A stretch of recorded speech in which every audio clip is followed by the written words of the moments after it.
Awan kelabu kembali menaungi dunia pendidikan Indonesia, padahal hujan deras kemarin belum sepenuhnya reda. Seorang mahasiswa Universitas Udayana atau UNUD Bali, Timothy Anugrah, ditemukan meninggal dunia pada Rabu 15 Oktober 2025. Kejadian ini membuat seisi kampus geger, bahkan hingga menggemparkan jagat maya. Timothy merupakan mahasiswa semester 7 program studi sosiologi. Ia meninggal diduga karena menjatuhkan diri dari lantai 2 gedung kampus. Kejadian yang dialami Timothy bermula ketika ia tampak gelisah berjalan di dalam area kampus. Masih dilakukan penyelidikan, Pak. Masih dilakukan penyelidikan dan pendalaman terkait dengan apakah ada unsur sengaja atau memang kecelakaan. Ini belum bisa disimpulkan ini bunuh diri, Pak ya? Belum bisa disimpulkan. Di lokasi sesuai keterangan yang kami dapatkan bahwa di lokasi itu di CCTV tidak ada. Saksi yang juga mahasiswa UNUD menyebutkan bahwa Timothy datang dari arah lift, menggendong tas ransel, dan menunjukkan tanda-tanda gelisah serta memperhatikan kondisi sekitar. 15 menit kemudian, Timothy sudah ditemukan di depan gedung lobi. Melihat kondisi Timothy di depan lobi tersebut, tim medis melarikannya ke Rumah Sakit Umum Pusat I Gusti Ngurah Gede Ngurah Denpasar. Namun sayang, nyawanya tak tertolong. Pihak rumah sakit menjelaskan bahwa korban meninggal dunia akibat pendarahan internal dan patah tulang di beberapa bagian tubuhnya. Berdasarkan informasi yang dihimpun oleh tim Kompas TV, terdapat pesan berantai di kalangan mahasiswa UNUD yang menyebutkan bahwa diduga Timothy telah lama mengalami masalah kesehatan mental. Belakangan setelah kabar meninggalnya Timothy, tersebar tangkapan layar yang mengolok-olok peristiwa duka meninggalnya Timothy. Ingin mencari kebenaran kronologis dari kematiannya ini. Karena yang selama ini kita terima itu ceritanya masih simpang siur kronologis kematiannya. Oleh sebab itu saya serahkan kepada pihak kepolisian yang memang sudah jadi tugasnya mereka. Karena saya pun juga nggak bisa untuk begini masalah ini.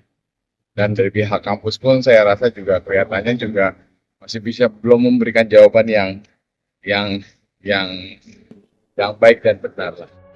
Timothy yang baru berusia 22 tahun itu dikenal sebagai sosok yang cerdas, bahkan menorehkan prestasi akademik yang tinggi. Kendati demikian, ia dikenal sebagai sosok yang pendiam di kalangan teman-temannya. Jam 9 pagi ada satpam kampus menemukan seorang mahasiswa sosiologi tergeletak jatuh dari lantai atas, kemudian langsung dibawa ke rumah sakit. Dibawanya dalam keadaan sadar dan sampai rumah sakit jam 1 dinyatakan meninggal dunia. Kronologi. Ada satu saksi yang melihat korban jatuh dari lantai atas, asumsinya dari lantai 2 gitu, karena juga dari jauh melihatnya. Kemudian, tapi mungkin sedang di lantai 2 gitu ya, jadi pas tubuhnya melayang di lantai 2 dilihat jatuh oleh pemangku pura sini. Percakapan berisi ejekan pada kasus meninggalnya Timothy itu viral di media sosial. Pesan yang berisi kata-kata nirempati itu memicu kemarahan publik. Tak sedikit yang menilai bahwa tindakan itu tak manusiawi dan mencerminkan hilangnya welas asih di lingkungan akademik. Dan untuk penanganan itu untuk yang divisi sudah ditangani. Jadi sudah dilakukan karena kebetulan dia adalah beberapa fungsionaris organisasi kemahasiswaan di tingkat fakultas, itu mereka diberhentikan dari tingkat fakultas. Jadi untuk kelanjutannya itu nanti kita akan tentu harus ada sidang etik atau sidang tentang kekerasan yang nanti akan memberikan sanksi terhadap mahasiswa-mahasiswa yang melakukan hal seperti itu. Kasus meninggalnya Timothy mendapatkan tanggapan dari Menteri Pendidikan Tinggi, Sains dan Teknologi Brian Yuliarto. Brian mengaku terkejut dengan apa yang dialami oleh Timothy. Ia lantas meminta kejelasan pada pihak kampus UNUD. Nah, kami juga sudah mendapatkan laporan dari Bapak Rektor bahwa pihak Rektor sudah membentuk tim untuk pertama menginvestigasi, mengecek apa yang sebenarnya terjadi, yang kemudian juga melakukan pendampingan baik untuk keluarga maupun pihak-pihak lain yang akan barangkali terhubung dengan kasus ini.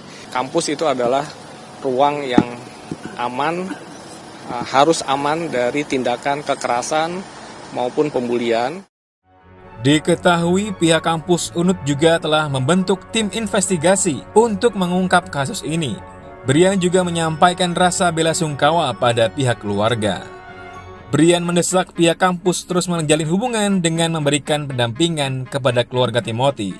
Menyoal adanya dugaan ucapan nirempati pada kematian Timothy, melansir dari akun Instagram resmi @himapolvisip_unud, sejumlah organisasi kemahasiswaan UNUD telah mengumumkan pemberhentiannya pada pengurusnya. Diketahui mereka yang melakukan percakapan dengan nada meledek adalah pengurus organisasi kemahasiswaan di UNUD. Himpunan Mahasiswa Ilmu Politik FISIP UNUD Kabinet Cakra menuliskan permohonan maaf atas munculnya kegaduhan sejak 15 Oktober 2025. Pihak Himapol menindak tegas dan memberikan sanksi dengan pemberhentian tidak dengan hormat atau PTDH pada pengurus Kabinet Cakra tersebut. Keputusan yang sama yakni PTDH juga dilakukan oleh Dewan Perwakilan Mahasiswa atau DPM FISIP UNUD. Belum sampai di situ, Badan Eksekutif Mahasiswa atau BEM, Fakultas Kelautan dan Perikanan atau FKP UNUD juga melakukan PTDH pada pengurusnya. Pihak Rumah Sakit Umum Pusat I Gusti Ngurah Gede Ngurah Denpasar juga memberikan pernyataan terkait mahasiswa koas yang ikut andil dalam tindakan nirempati tersebut. Para dokter koas itu telah dikembalikan ke FK UNUD untuk proses lebih lanjut. Diduga ada 3 peserta didik sebagai koas yang menyampaikan hal tak terpuji itu. Adapun para dokter koas bukan karyawan rumah sakit, maka tidak mewakili citra rumah sakit.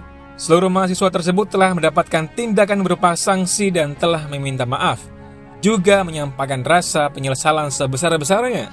Pihak kampus menegaskan bahwa telah memberikan sanksi pendidikan kepada mahasiswa yang terlibat kepada aksi yang tak terpuji itu. Yang ke depan untuk menghindari terulangnya kejadian seperti ini, sebenarnya di Udayana sudah ada unit konsultasi tentang psikologi, itu sudah ada. Mungkin ke depannya, dan di fakultas juga sudah ada perwakilannya, mungkin ini ke depan kami akan lebih intensifkan. Dan juga kami akan meminta kepada dosen dan prodi, termasuk juga di dalamnya adalah PA, untuk lebih dekat dengan mahasiswa sehingga dapat diketahui perilaku-perilaku atau mungkin fenomena-fenomena terjadi di kalangan mahasiswa. Itu kan PA itu juga dapat, PA, dosen pengajar dan lain sebagainya, itu kami akan efektifkan. Dan ketika nanti ada kelainan-kelainan, kami bisa melaporkan ke prodi dan prodi bisa memberikan arahan untuk adanya konseling yang sudah ada di tingkat universitas. Nah itu yang pertama. Yang kedua, kami akan mengusulkan ke rektor untuk adanya pendanaan CCTV. Dan ini memang masalah klasik dari awal, sudah fasilitas CCTV memang ada CCTV, tapi tidak bisa menyentuh seluruh bagian yang ada di FISIP Udayana ini. Gitu. Misalnya masing-masing lobi itu ada, atau masing-masing lantai itu ada, itu yang belum ada. Dan kami akan mungkin menyiapkan, nanti perlu ada ya semacam pantauan lewat TV lah. Nanti kami teknisnya bagaimana memasukkan di mana, apakah mau taruh di ruang dekan atau di ruang sekretaris dekan, nanti supaya semua aktivitas mahasiswa itu bisa terdetek gitu. Nah itu.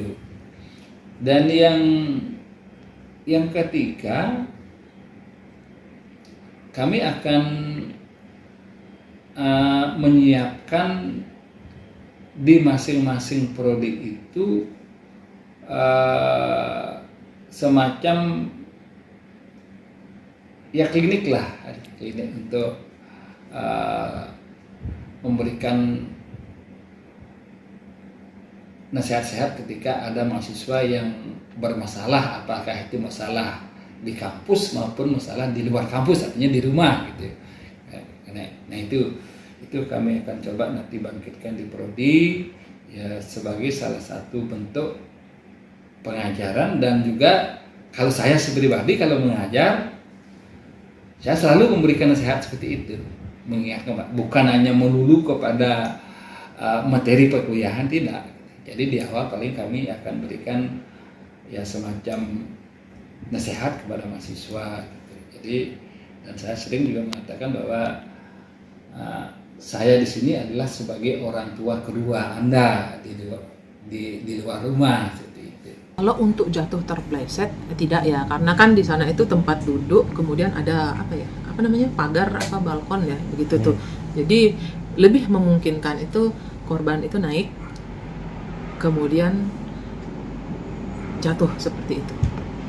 Lebih ke unsur sengaja mungkin menjatuhkan diri seperti itu. Tapi ya tidak ada saksi yang melihat seperti itu. Cuman saksi yang melihat datang, duduk di situ, kemudian buka sepatu, nah itu sudah ada saksinya.